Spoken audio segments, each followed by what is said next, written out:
নমস্কার, আশা করছি আপনারা সবাই খুব ভালো আছেন। আমার নতুন ভিডিওতে আপনাদের সবাইকে স্বাগত জানিয়ে আজকে এখান থেকে ভিডিওটা শুরু করছি। আপনারা যারা দেখেছেন যে আগের যে ভিডিওটা আমি ছেড়েছি সেটা কীর্তনিয়ার কীভাবে পরিকল্পনা চলছে সেই উদ্দেশ্যে। আর আজকে যে ভিডিওটা করছি এখন অনেকটাই রাত, এখন রাত 1টা বাজে। আমি কীর্তনের উদ্দেশ্যে যাচ্ছি। আমি বলেছিলাম 3 দিন কীর্তনিয়া হয় আর আজকে সেই তৃতীয় দিন। আপনাদের সাথে আমি তৃতীয় দিনটা খুব সুন্দরভাবে ভাগ করে নেব। তাহলে চলুন প্রবেশ করা যাক আমাদের বলরামপুর হরিসভায়। আমরা মনে মনে ভেবেই নিয়েছি এটা আজকে বৃন্দাবন হয়ে গেছে। যদি মনে মনে বৃন্দাবন চোখ বন্ধ করে ভাবি তাহলে সত্যিই বৃন্দাবনেই যেন চলে যাচ্ছি। ভগবানের স্থান মানে বিশেষ করে রাধাকৃষ্ণের সেখানে বৃন্দাবনই হয়ে যায়।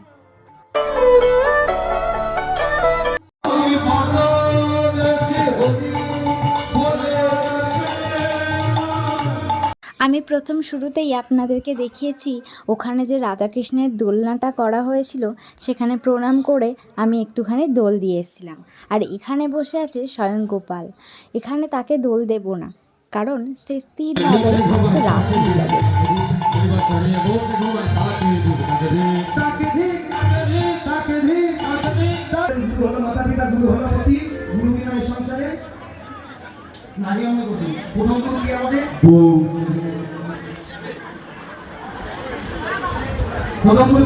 প্রথম যখন ভিডিওটা করেছিলাম, যখন এই হরিসভার পরিচালনায় যে পুরো পরিকল্পনার কাজগুলো চলছিল, সেই সব জিনিসগুলো আজকে আপনাদের সুন্দর করে একদম ধীরে ধীরে দেখাবো।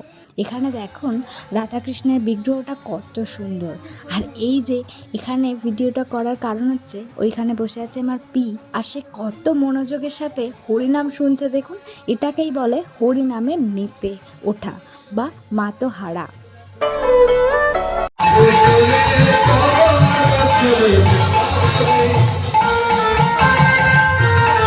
এখন বাজে 3:57, মানে একদমই ভোর হয়ে যাব। আমরা আর এখানে একটুও দেরি করব না, কারণ অনেকক্ষণই এসছি আর রাতের খাওয়া দাওয়া আমাদেরকে কিছুই হয়নি। তাই আগে বাড়ি গিয়ে কিছু খাবো, তারপর ফ্রেশ হয়ে একটু ঘুমিয়ে নেব, কারণ কালকে আছে মহা উৎসব। আপনারা দেখার জন্য তৈরি তো? আজকে মেনুতে ছিল ফ্রায়েড রাইস, আলুর দম আর তার সাথে পনির, চাটনি পাঁপড় তো ছিল, সেটা এত রাতে আর খাইনি। রাত বলা ভুল, একদমই ভোর হয়ে গিয়েছে, একটু পরেই সকাল হয়ে যাবে আর চারিদিক দিয়ে পাখিরা কিচিরমিচির করবে। আপনাদের ভিডিওটা কেমন লাগলো আমাকে জানাতে একদমই ভুলবেন না কিন্তু। তাহলে দেরি না করে আমার পাশে থেকে আমাকে সাবস্ক্রাইব করুন, আর ভালো লাগলে অবশ্যই লাইক করুন ভিডিওতে। আবার দেখা হবে মহোৎসবের ভিডিও নিয়ে, তাড়াতাড়ি ফিরবো। ততক্ষণ টাটা।